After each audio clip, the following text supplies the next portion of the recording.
The scream that echoed through the Georgia countryside on April 22, 1852, was unlike anything the residents of Wilkes County had ever heard. It wasn't the cry of an animal being slaughtered, nor the wail of a woman in childbirth. It was something far more disturbing. According to sealed court documents discovered only decades later, 13 members of the Hargrove family were found dismembered in their plantation home, arranged with surgical precision that baffled investigators. The local sheriff's report, buried for over a century, described cuts so clean and methodical that they appeared to be the work of someone with intimate knowledge of anatomy. What makes this case even more chilling is that the prime suspect, a slave known only as Elias, had vanished without a trace, leaving behind evidence that would make even seasoned lawmen question everything they thought they knew about the peculiar institution of slavery. Before we continue with the story of Elias and the Hargrove Plantation, if you're fascinated by these dark chapters of American history that were deliberately hidden from textbooks, make sure to subscribe to our channel and hit that notification bell. We uncover the most disturbing secrets buried in our nation's past. Also, let me know in the comments what state you're listening from. I'm curious to see how far these forgotten stories reach. The events that transpired at Hargrove Manor would forever change how authorities in antebellum Georgia viewed the relationship between master and slave, though the truth of what happened that April evening would remain locked away in courthouse vaults until long after the Civil War had ended. Wilkes County, Georgia in the spring of 1852 was a land of contradictions. Rolling hills covered in cotton stretched as far as the eye could see, creating a patchwork of white that spoke to the region's prosperity. The Savannah River meandered through the countryside, providing both transportation and the lifeblood for the plantations that dotted its banks. It was a place where genteel society flourished on the backs of enslaved labor, where plantation owners gathered for elaborate dinners while their human property toiled in the fields from sunrise to sunset. Hargrove Manor sat on nearly 2,000 acres of prime Georgia soil, about 15 miles southeast of the county seat of Washington. The plantation had been in the Hargrove family for 3 generations. Built by Elijah Hargrove in the 1760s, using wealth accumulated through cotton cultivation and what locals euphemistically called agricultural investments. The main house, an imposing 3-story structure with white columns and wraparound porches, commanded a view of the entire property from its position atop a gentle rise. By 1852, the plantation was under the management of Theodore Hargrove, Elijah's grandson, a man known throughout the county for his business acumen and his particular approach to managing enslaved workers. Unlike some of his neighbors who relied on overseers, Theodore prided himself on maintaining direct control over every aspect of plantation life. He was a man of medium height, with penetrating blue eyes and prematurely gray hair that he kept meticulously groomed. His wife Amelia was the daughter of a Savannah banking family, and together they had 4 children: Henry, age 22, Victoria, 19, Edward, 16, and young Clara, just 12 years old. The Hargrove household also included Theodore's elderly mother, Constance, who at 78 still maintained strict oversight of the domestic arrangements, and Amelia's unmarried sister, Beatrice, who had come to live with the family after their father's death the previous year. The extended family was completed by Theodore's younger brother, Dr. Nathaniel Hargrove, a physician who had studied in Boston before returning to Georgia to establish his practice. Nathaniel frequently stayed at the plantation when treating patients in the rural areas of the county. What set the Hargrove plantation apart from others in the region was not just its size or productivity, but the unusual background of its workforce. Theodore had inherited 43 enslaved individuals, but over the years he had acquired several others under circumstances that raised eyebrows among his peers.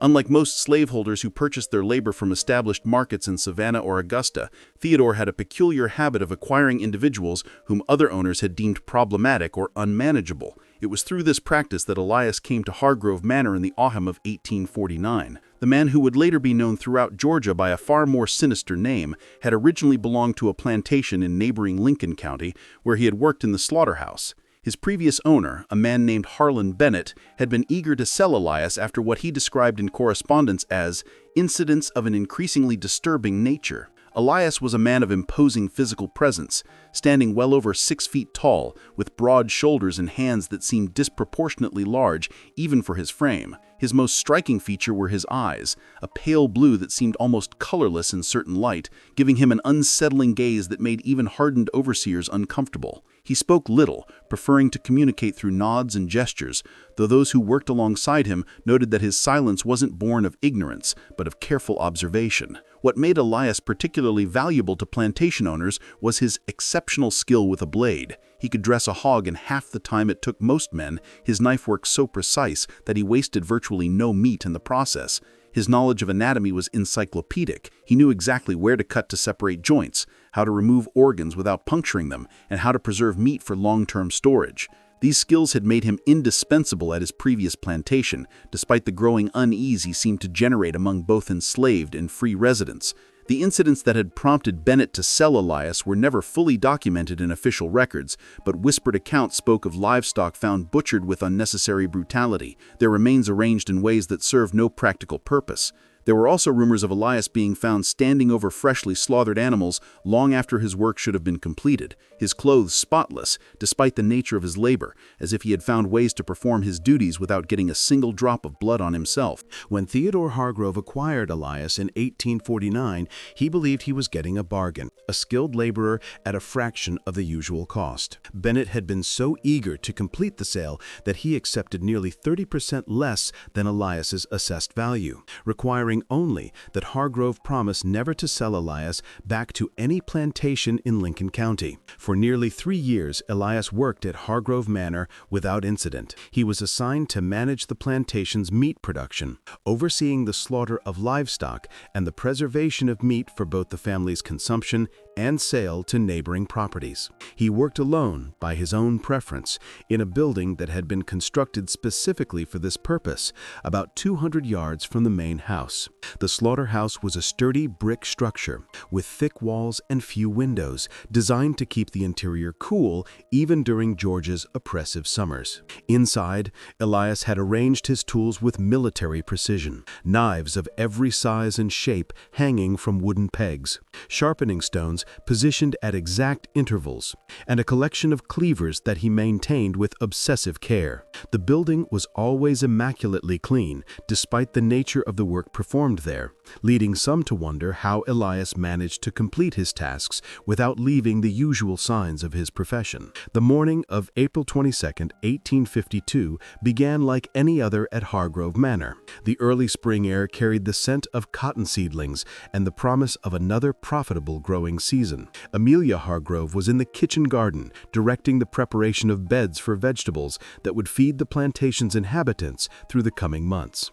The children were at their lessons with their tutor, Professor Beaumont, who came from Savannah twice weekly to ensure they received proper education befitting their social station. Theodore had spent the morning in his study, reviewing accounts and correspondence with factors in Savannah regarding the upcoming cotton auction. The numbers were encouraging. The previous year's crop had commanded premium prices, and early indicators suggested this year would be even better. By his calculations, the plantation was positioned to generate more profit in 1852 than in any previous year in its history. It was Dr. Nathaniel Hargrove who first noticed something amiss. He had arrived at the plantation the previous evening to treat several enslaved workers who had developed symptoms of what appeared to be influenza. As was his custom, he had planned to examine the patients again before departing for his next calls. However, when he approached the quarters shortly after noon, he found them eerily quiet. The doctor's first instinct was that the patients were resting, recovering from their illness under the care of old Mabel, the plantation's designated healer. But as he drew closer to the small wooden structures that housed the enslaved population, he became aware of an unusual odor, not the typical smells associated with the quarters, but something sharper, more metallic. It was then that Dr. Hargrove noticed the door to Elias's cabin standing open, swaying slightly in the afternoon breeze. This was unusual, as Elias was known for his preference for privacy and typically kept his door closed even during the warmest weather. More disturbing was what appeared to be dark stains on the wooden threshold, stains that looked disturbingly similar to dried blood. Dr. Hargrove approached the cabin with growing apprehension. His medical training had exposed him to blood in many forms, and he recognized the distinctive color and pattern of these stains. They weren't the result of a minor injury or the usual accidents that occurred during manual labor. These stains suggested something far more serious had occurred. Pushing the door fully open, the doctor peered into the cabin's dim interior. What he saw defied immediate comprehension. The usually Spartan room had been transformed into something resembling a macabre exhibition. Elias's few personal possessions had been arranged with geometric precision, but it was what hung from the cabin's rafters doctors that caused Dr. Hargrove to stumble backward in horror. Suspended from rope that appeared to have been measured and cut with mathematical precision were what initially appeared to be sides of pork or beef, but as the doctor's eyes adjusted to the dim light filtering through the cabin's single window, he realized with growing revulsion that these were not animal remains. The cuts were too precise, too deliberate, and the proportions were unmistakably human. Dr. Hargrove's hands shook as he backed away from the cabin, his medical training warring with his instinct to flee. He had seen death in many forms during his practice, but nothing had prepared him for the clinical precision with which these remains had been prepared. Each cut appeared to have been made with surgical accuracy, separating joints at exactly the right points, removing organs with a skill that spoke to extensive anatomical knowledge. What disturbed him most was not just the presence of human remains, but their condition. There was no sign of struggle, no indication of violence in the usual sense. The cuts were clean, methodical, suggesting that whoever had performed this work had taken considerable time and care. It was as if someone had approached the human body with the same professional detachment they might show when butchering livestock. The doctor's legs barely carried him back toward the main house, his mind struggling to process what he had witnessed. As he stumbled across the plantation grounds, he became aware of other disturbing details he had initially missed. The usual sounds of plantation life were absent. No voices calling from the fields, no children playing around the quarters, no cooking fires sending smoke curling into the afternoon sky. When Dr. Hargrove reached the main house, he found the front door standing ajar, another detail that struck him as wrong. Amelia Hargrove was meticulous about security and would never have left the house unsecured during the day. Calling out for his brother, the doctor received no response. The house, like the quarters, was unnaturally quiet. Moving through the ground floor rooms, Dr. Hargrove found signs of normal daily life abruptly interrupted. In the dining room, the table was set for the midday meal, but the food remained untouched, congealing on china plates that bore the Hargrove family crest. In the parlor, Amelia's needlework lay abandoned on her favorite chair, the needle still trailing a length of blue silk thread. It was when he reached the foot of the main staircase that Dr. Hargrove made the discovery that would haunt him for the remainder of his life. Dark stains, similar to those he had observed at Elias's cabin, traced a path up the carpeted stairs, creating a pattern that suggested something heavy had been dragged from the upper floors. The scene that greeted Dr. Nathaniel Hargrove in the upper floors of the Hargrove mansion would be burned into his memory forever. In what had once been Theodore's private study, the doctor found his brother's body arranged in a manner that defied all understanding of human behavior. Theodore sat in his leather chair behind his mahogany desk, his hands positioned as if he had been writing in his ledger, but his head had been removed with surgical precision and placed on the desktop like some grotesque paperweight. The clinical nature of the arrangement was what disturbed Dr. Hargrove most profoundly. There were no signs of struggle, no overturned furniture or scattered papers. The room appeared exactly as it would have on any normal day, except for the impossible presence of his brother's severed head, positioned with careful attention to detail. Even more unsettling, Theodore's body showed no signs of the violent struggle such an act should have required.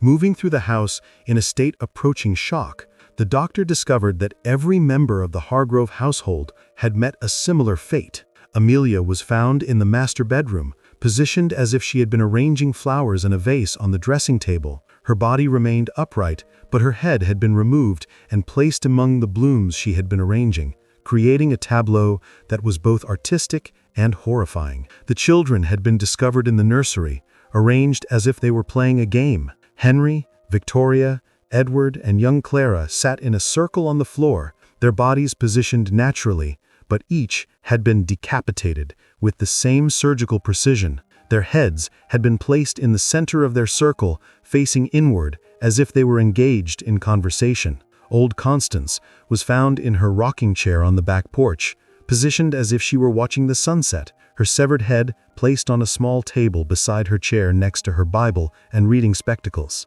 Beatrice was discovered in the kitchen, apparently in the midst of preparing bread, her head placed on the wooden cutting board where she had been working. What made the scene even more disturbing was the complete absence of blood throughout the house. Despite the obvious violence that had occurred, there were no spatters on walls, no pools on floors, no signs of the carnage such acts should have produced. It was as if each person had been killed elsewhere and then carefully positioned in these domestic tableaux. Dr. Hargrove's medical training allowed him to observe details that others might have missed. The cuts on each body were identical in their precision, made by someone with extensive knowledge of human anatomy. The edges of the wounds were clean, suggesting extremely sharp instruments wielded by steady hands. Most disturbing of all, there were no defensive wounds on any of the victims, no signs that they had attempted to fight off their attacker. The doctor's examination of the bodies revealed another chilling detail. Each victim appeared to have been killed by a single, precise cut to the neck made from behind with surgical accuracy. The positioning of the wound suggested that the victims had been unaware of their attacker's approach, killed so quickly that they had no opportunity to react or defend themselves. When Wilkes County Sheriff Robert Caldwell arrived at Hargrove Manor the following morning, summoned by Dr. Hargrove's frantic midnight ride to the courthouse, he brought with him 2 deputies and the county coroner. What they found challenged every assumption about criminal behavior that their combined experience had provided. Sheriff Caldwell was a man of considerable experience in dealing with violence on the Georgia frontier. He had investigated murders committed in passion, robberies that had turned deadly, and even the occasional slave uprising that had been violently suppressed. But the scene at Hargrove Manor was unlike anything in his 20 years of law enforcement. The sheriff's initial focus was on determining how one person could have killed 13 individuals without any of them raising an alarm or attempting to escape. The house showed no signs of forced entry, suggesting that the killer had been admitted willingly or had possessed keys to the property. More puzzling was the question of how the bodies had been moved and positioned without leaving the blood trails that such activity should have generated. Coroner Elias Thornton's preliminary examination of the bodies confirmed Dr. Hargrove's observations about the precision of the wounds. Each victim had been killed by a single cut that had severed the carotid arteries and jugular veins with surgical accuracy. The instrument used appeared to be extremely sharp and had been wielded by someone with extensive knowledge of human anatomy. What troubled Thornton most was the condition of the bodies. Despite having been deceased for at least 12 hours when he examined them, they showed none of the usual signs of decomposition. The skin remained pink and warm to the touch, as if death had occurred only minutes earlier. The blood that should have pooled in the lower portions of the bodies was absent, as if it had been completely drained from their systems.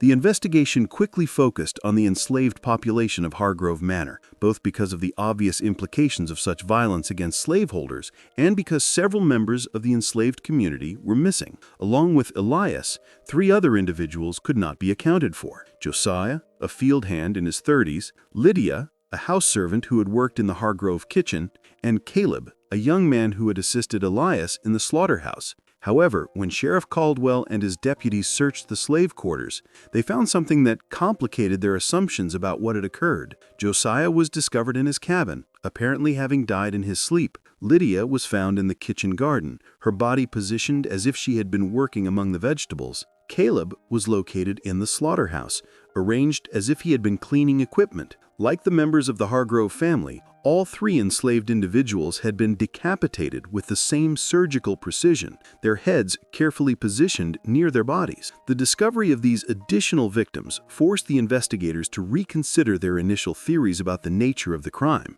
The search for Elias intensified as he remained the only unaccounted-for resident of Hargrove Manor. His cabin was thoroughly searched, revealing the disturbing tableau that Dr. Hargrove had initially discovered. However, closer examination revealed additional details that painted an even more troubling picture of Elias's activities. Hidden beneath loose floorboards, investigators found a collection of journals written in a careful, educated hand. The entries, dating back nearly 3 years, detailed Elias's observations of life at Hargrove Manor with a clinical detachment that chilled even seasoned lawmen. He had recorded the daily routines of every resident, both enslaved and free, noting their habits, their fears, their relationships, and their vulnerabilities.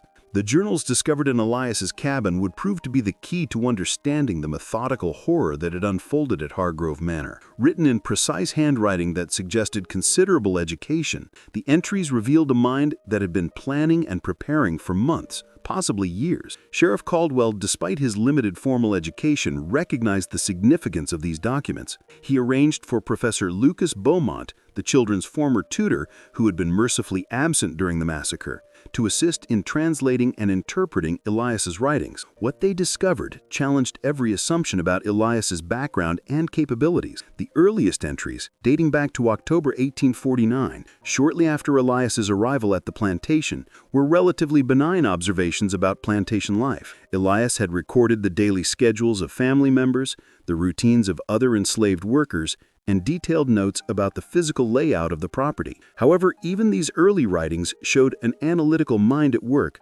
someone who observed human behavior with the detachment of a natural scientist studying specimens.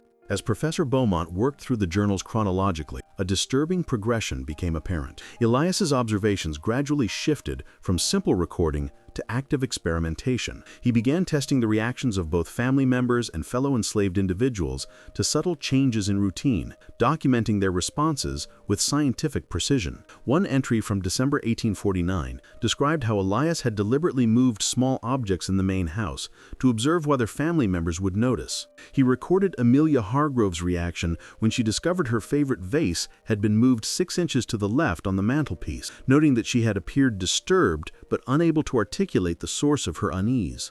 Another entry from February 1850 detailed Elias's observations of the family's sleeping patterns. He had apparently spent months learning the sounds of the house at night, mapping which floorboards creaked and which doors made noise when opened. His notes revealed an intimate knowledge of the family's nocturnal habits that could only have been gained through careful surveillance. The journals also contained detailed anatomical drawings that demonstrated Elias's extensive knowledge of human physiology. These weren't crude sketches, but precise medical illustrations showing bone structure, muscle groups, and organ placement. The level of detail suggested formal training that seemed impossible for an enslaved person in antebellum Georgia. Professor Beaumont's investigation into Elias's background revealed disturbing inconsistencies in his documented history. While Harlan Bennett had claimed that Elias had been born on his Lincoln County plantation, records showed no birth certificate or baptismal record for any enslaved individual by that name. More troubling, several elderly enslaved people who had lived their entire lives on Bennett's plantation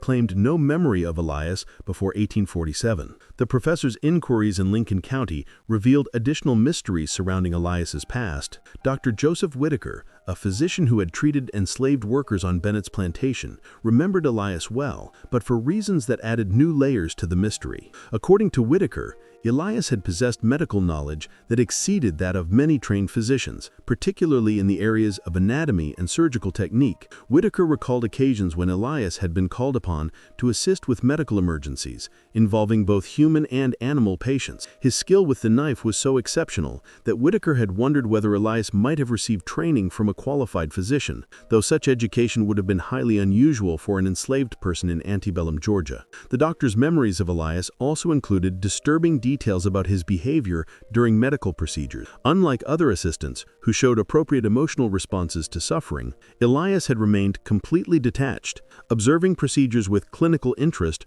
rather than human empathy. Whitaker had found Elias's presence increasingly unsettling, though he admitted that his assistance had been invaluable in several life-threatening situations. The investigation also revealed that Elias's departure from Bennett's plantation had been more urgent than initially described. Local records showed that 3 enslaved individuals had died under mysterious circumstances in the months preceding Elias's sale to Theodore Hargrove. While the deaths had been attributed to illness, Dr. Whitaker's private notes, discovered in his personal papers, suggested that he had harbored suspicions about their true cause. The 3 individuals, 2 men and 1 woman, had been found in their quarters, apparently having died peacefully in their sleep. However, Whitaker's examination had revealed that each had sustained a small puncture wound behind the left ear, so precise and minimal that it was barely visible. The doctor had noted that such wounds could have been made by a thin, sharp instrument inserted with surgical precision to damage the brainstem and cause instant death. Whitaker's notes indicated that he had shared his suspicions with Bennett, but the plantation owner had been been reluctant to pursue an investigation that might have disrupted his operation or attracted unwanted attention from authorities.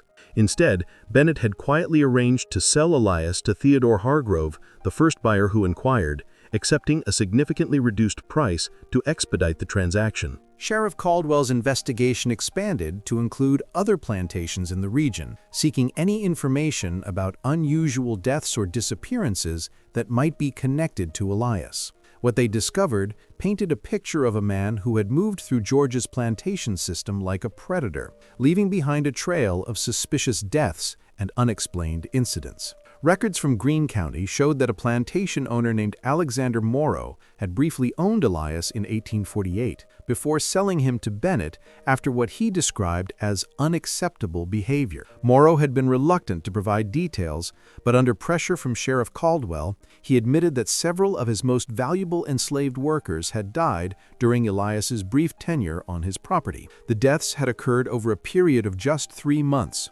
Each victim was found in circumstances that suggested natural death, but which Morrow had found increasingly suspicious. Like the deaths on Bennett's plantation, each individual had been discovered with a small, nearly invisible wound behind the left ear. Morrow revealed that he had begun to suspect Elias after observing his behavior around the bodies of the deceased. While other enslaved individuals had shown appropriate grief and respect for their departed community members, Elias had displayed clinical interest in the corpses, examining them with the detachment of a medical professional conducting an autopsy. The plantation owner's suspicions had been confirmed when he discovered Elias in the quarters late one night, standing over the body of a recently deceased woman, holding what appeared to be a thin, pointed instrument. When confronted, Elias had calmly explained that he was studying the effects of death on human tissue, a response that had so disturbed Morrow that he had arranged Elias's sale within days. The mounting evidence of Elias's deadly progression through Georgia's plantation system created a sense of urgency among law enforcement officials. If Elias had indeed been responsible for numerous deaths across multiple counties, his disappearance represented a threat that extended far beyond Wilkes County. Sheriff Caldwell coordinated with his counterparts in neighboring jurisdictions to establish a network of communication and search efforts. The investigation took a dramatic turn when Dr. Hargrove received an unexpected visitor at his temporary residence in Washington. Jeremiah Hayes, a free black man who worked as a blacksmith in nearby Elberton, approached the doctor with information that would fundamentally alter their understanding of Elias's true identity. Hayes claimed to have known Elias years earlier, before his appearance on any Georgia plantation. According to Hayes, Elias had not been born into slavery, but had been a free man living in New York, where he had worked as an assistant to a prominent anatomist and physician. The circumstances that had led to his enslavement were, according to Hayes, far more sinister than anyone had imagined. The blacksmith's account painted a picture of a man whose intellectual gifts had been corrupted by an obsession with death and human anatomy. Elias, whose original name had been Elias Hawthorne, had reportedly assisted Dr. Victor Langford, a New York physician who specialized in surgical procedures and anatomical research. However, Hayes claimed that Elias's interest in his work had gradually evolved from professional curiosity to something far darker. According to Hayes's account, Elias had been discovered by Dr. Langford conducting unauthorized experiments on corpses in the medical college's anatomy laboratory. These experiments had gone far beyond the legitimate study of human anatomy, involving what Hayes described as unnatural manipulations of deceased bodies for no apparent medical purpose. When confronted by Dr. Langford, Elias had apparently shown no remorse or recognition that his behavior was inappropriate. Instead, he had calmly explained that he was studying the effects of death on human anatomy, treating the human body as if it were raw material for sculptural work rather than the remains of deceased individuals. Dr. Langford had immediately terminated Elias's employment and banned him from the medical college. However, within weeks of his dismissal, several corpses had been discovered missing from the college's anatomy laboratory. More disturbing, the bodies of 3 recently deceased New York residents had been found in abandoned buildings, arranged in poses that suggested they had been used for some form of macabre artistic expression. The New York authorities had sought Elias for questioning in connection with these incidents, but he had vanished from the city before they could locate him. Hayes believed that Elias had been captured by slave catchers while attempting to flee south, possibly mistaken for a runaway slave due to his mixed racial heritage and lack of free papers. This account, if true, explained many of the mysteries surrounding Elias's background and capabilities. His extensive knowledge of anatomy, his surgical skills, and his disturbing behavior all aligned with Hayes's description of a man who had received formal medical training, but whose interests had evolved in dangerous directions. Dr. Hargrove found Hayes's account both compelling and terrifying. If Elias was indeed a formally trained anatomist who had been forced into slavery, his years of bondage might have transformed his scholarly interest in death into something far more personal and vengeful. The systematic nature of the Hargrove Manor massacre suggested not just homicidal intent, but a carefully planned act of retribution. The investigation received additional urgency when reports began reaching Wilkes County of suspicious incidents on plantations throughout central Georgia. An estate in Oglethorpe County reported the discovery of livestock that had been slaughtered and arranged in disturbing patterns that served no practical purpose. Another plantation in Taliaferro County found several enslaved workers dead in their quarters, each bearing the now familiar small puncture wound behind the left ear. Most alarming was a report from Hancock County describing the disappearance of an entire family of plantation owners, leaving behind a house that showed no signs of violence, but where investigators found evidence suggesting the family had been systematically stalked for weeks before their disappearance. Sheriff Caldwell organized search parties that scoured the countryside for any sign of Elias, focusing on areas that would provide shelter and access to the tools he would need to continue his deadly work. Abandoned buildings, unused barns, and remote caves were all searched, but no trace of the fugitive was discovered. The search was complicated by the fact that descriptions of Elias varied significantly among those who had encountered him. Some described him as tall and imposing, others as average in height and unremarkable in appearance. His ability to blend into different environments and adopt different personas suggested a level of sophistication that made him particularly dangerous. As weeks passed without any solid leads, the investigation began to focus on Elias's motivations and ultimate objectives.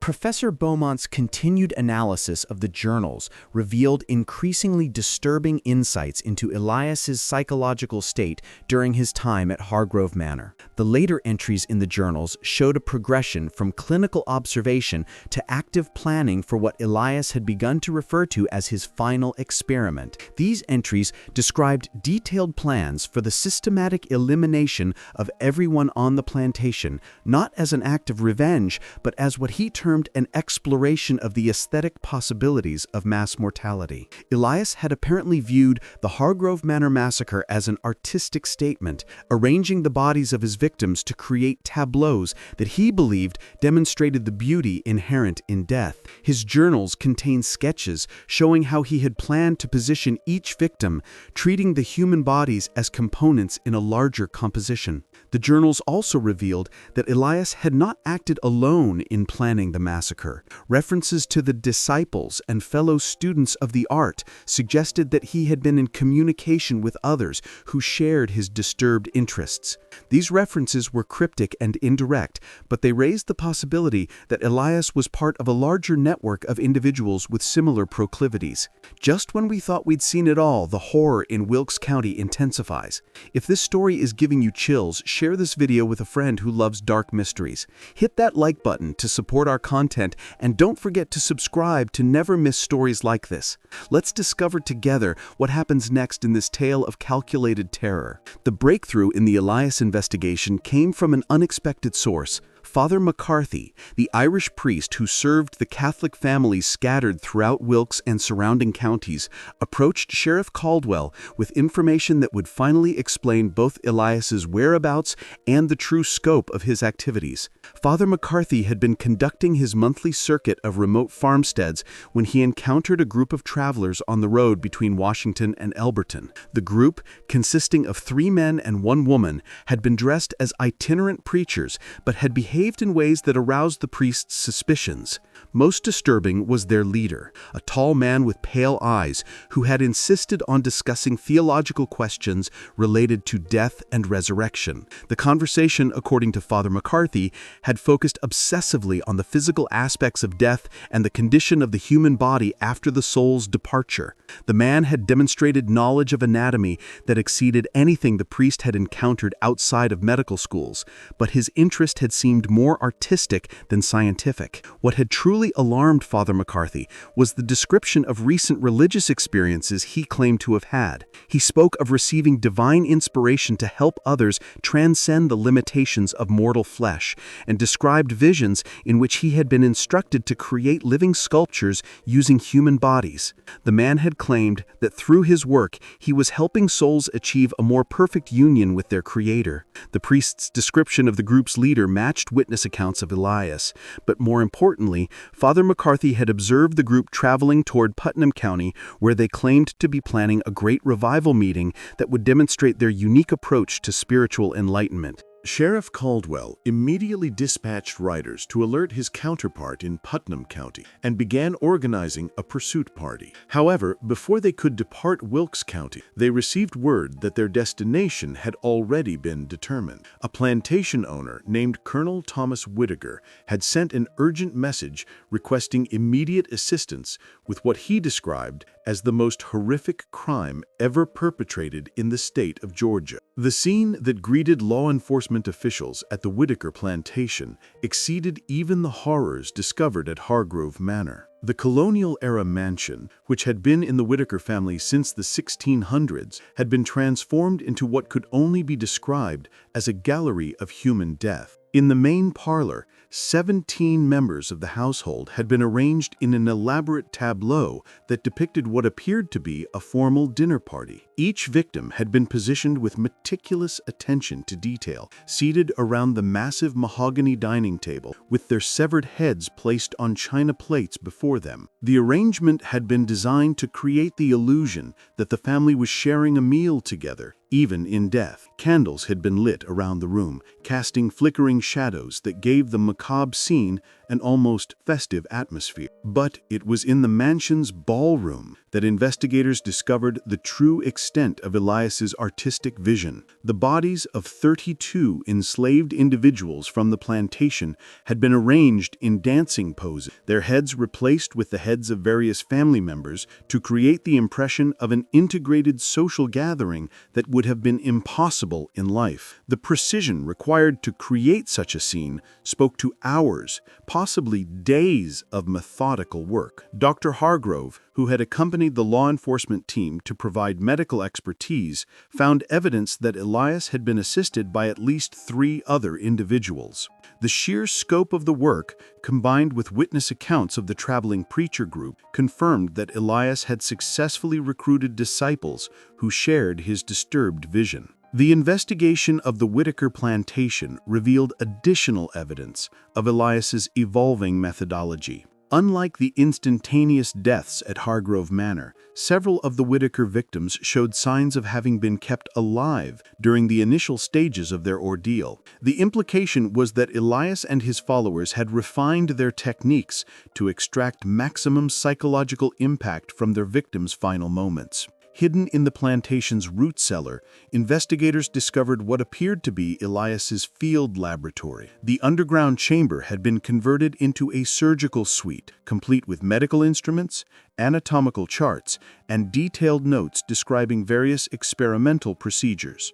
Most disturbing were the detailed sketches showing planned arrangements for future victims, suggesting that the Whittaker plantation had been just one stop in a larger campaign of terror. The laboratory contained evidence that Elias had been conducting what he termed anatomical studies on living subjects before killing them. Restraining devices had been constructed with carpenter's precision, designed to hold victims immobile while Elias performed procedures that had no medical purpose beyond satisfying his curiosity about human pain responses and the mechanics of death. Dr. Hargrove's examination of the laboratory notes revealed that Elias had been documenting the effects of various injuries on his victim's ability to remain conscious and articulate. These experiments appeared to be designed to determine the optimal methods for prolonging awareness during the dying process, allowing Elias to observe and record the psychological impact of approaching death. The investigation took its most crucial turn when Sheriff Caldwell discovered evidence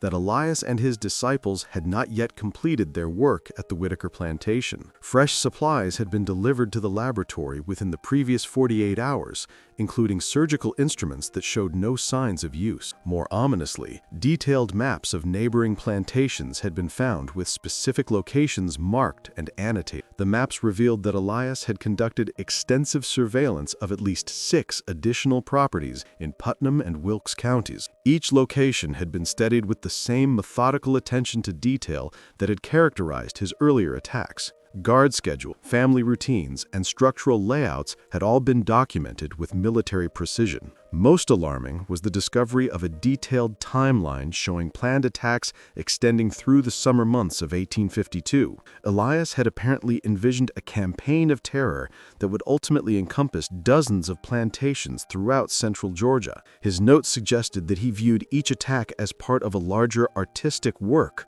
with individual massacres serving as chapters in what he called his Treatise on the Aesthetics of Mortality. The timeline indicated that Elias's next target was the Beaumont Plantation in Wilkes County, a property located less than 10 miles from where Sheriff Caldwell was conducting his investigation. According to Elias's notes, the attack was scheduled for the following evening, timed to coincide with a planned dinner party that would place the maximum number of victims in a single location. Sheriff Caldwell immediately dispatched riders to warn the Beaumont family, while organizing the largest manhunt in Georgia's history. Every available law enforcement officer from 5 counties converged on the area between the Whitaker and Beaumont plantations, determined to intercept Elias before he could claim additional victims. The manhunt was complicated by Elias's apparent ability to move through the countryside without detection. His knowledge of anatomy extended to understanding how tracking dogs located fugitives, and evidence suggested that he had been using various substances to mask his scent and confuse pursuing animals. The search parties found numerous false trails and dead ends, indicating that Elias was actively working to evade capture.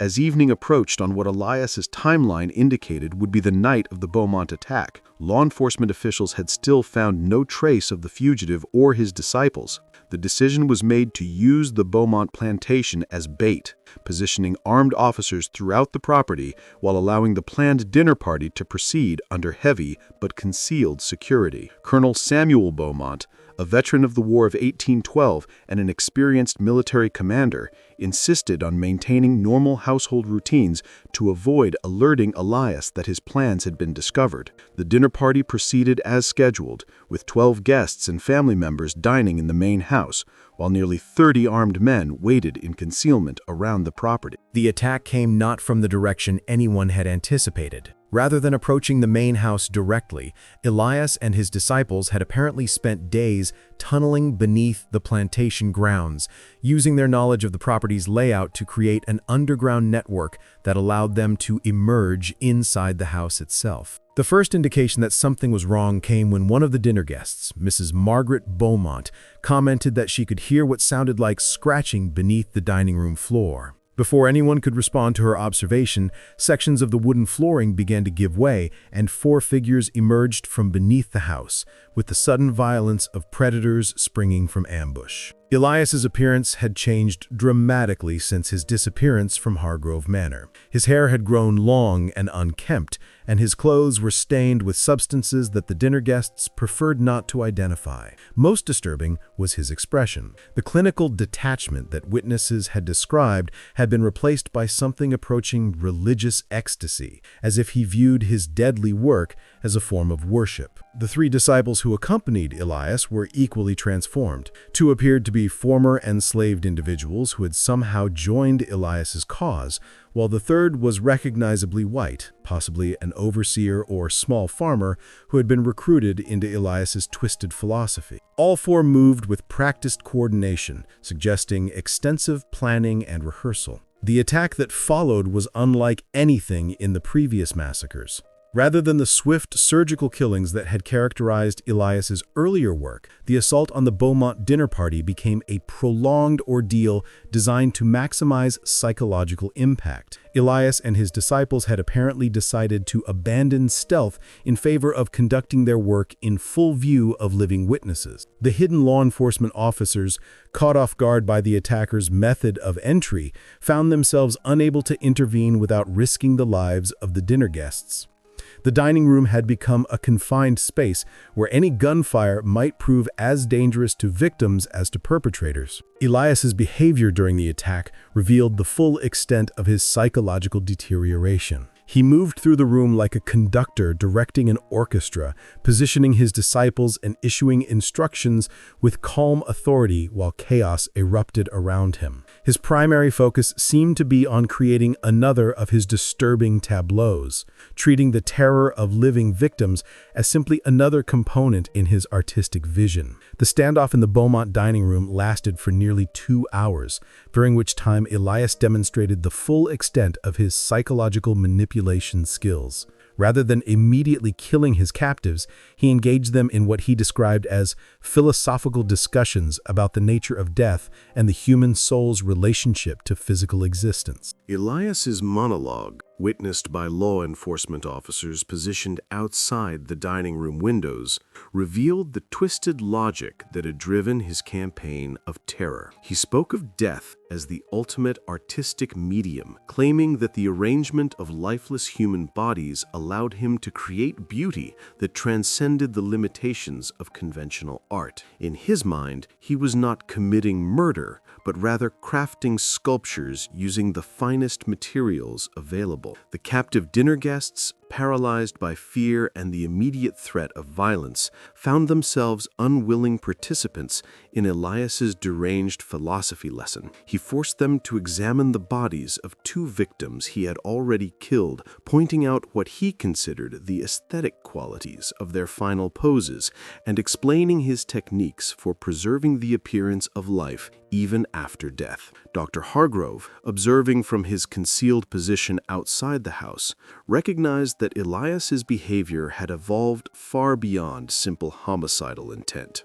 The man had developed an elaborate intellectual framework that allowed him to view his crimes as contributions to human knowledge and artistic expression. His disciples nodded approvingly at his explanations, suggesting that they had fully embraced his twisted worldview. The breakthrough came when Colonel Beaumont, drawing on his military experience, managed to signal the concealed officers using a prearranged code involving the position of his hands on the dining table. The signal indicated that Elias and his disciples had positioned themselves in a formation that would allow coordinated gunfire to neutralize all 4 attackers without endangering the remaining hostages. The assault was swift and decisive. Windows exploded inward as law enforcement officers simultaneously breached the dining room from 3 directions.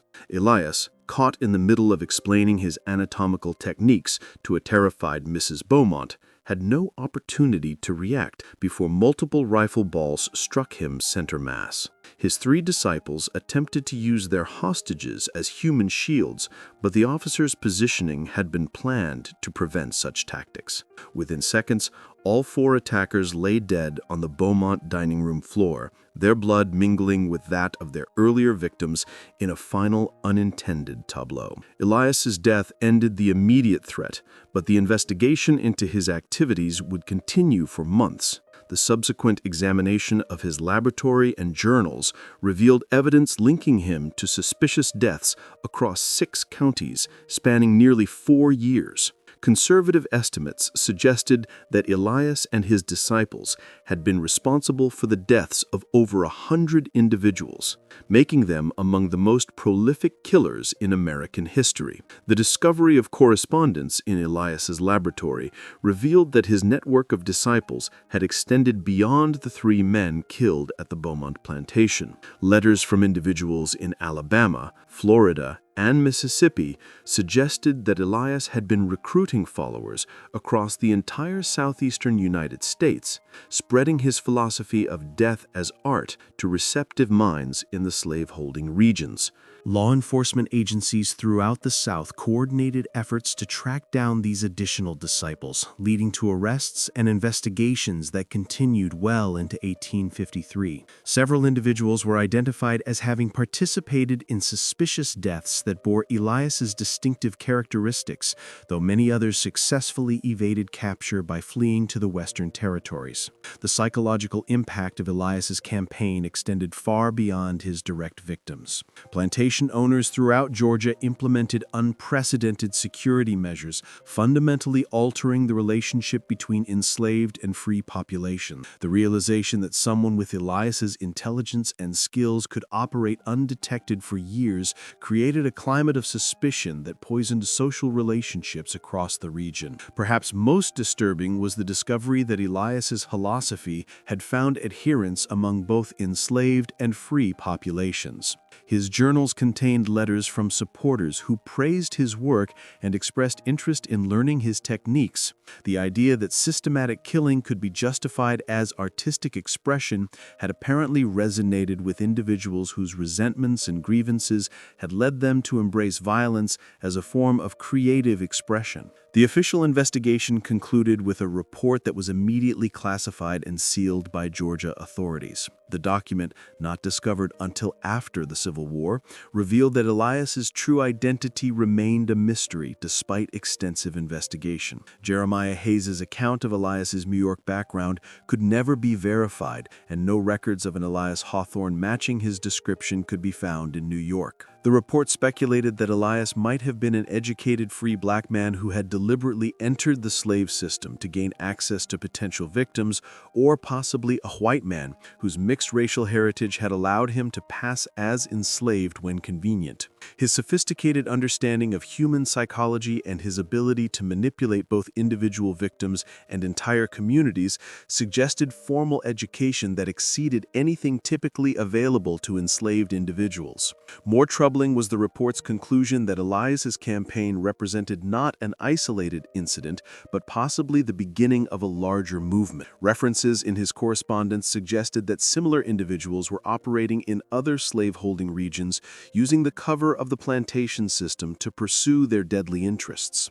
The investigators recommended ongoing surveillance and coordination between law enforcement agencies to identify and neutralize additional threats. The legacy of Elias's crimes would influence Georgia society for decades. The systematic nature of his attacks and his ability to operate undetected for years highlighted vulnerabilities in the plantation system that had previously been ignored. The realization that enslaved individuals could possess sophisticated knowledge and planning capabilities forced slaveholders to reconsider their assumptions about the people they held in bondage. The case also revealed the dangers inherent in a social system that allowed individuals to move between properties with minimal documentation or verification. Elias's ability to assume new identities and gain access to multiple plantations had been facilitated by the informal networks through which enslaved people were bought and sold, creating opportunities for predators to exploit the system's weaknesses. In the end, the true horror of Elias's story lay not in the supernatural or unexplainable, but in the calculated application of human intelligence to the pursuit of evil. His crimes demonstrated that the capacity for systematic violence existed within the normal parameters of human behavior, requiring only the right combination of opportunity, skill, and twisted motivation to manifest in devastating ways. This mystery shows us how easily evil can hide behind the facade of normality, and how systems of oppression can provide cover for the most heinous crimes. The meticulous planning and execution of Elias's campaign reminds us that the greatest monsters are often those who appear most rational and controlled. What do you think of this story? Do you believe everything was revealed about Elias's true identity and motives? Leave your comment below and let me know which historical mysteries from your area you'd like us to investigate next. If you enjoyed this tale and want more horror stories like this, subscribe, hit the notification bell, and share with someone who loves mysteries. The darkest chapters of American history are often the ones that were deliberately hidden, and together we'll continue uncovering the secrets that powerful people tried to bury forever. See you in the next video.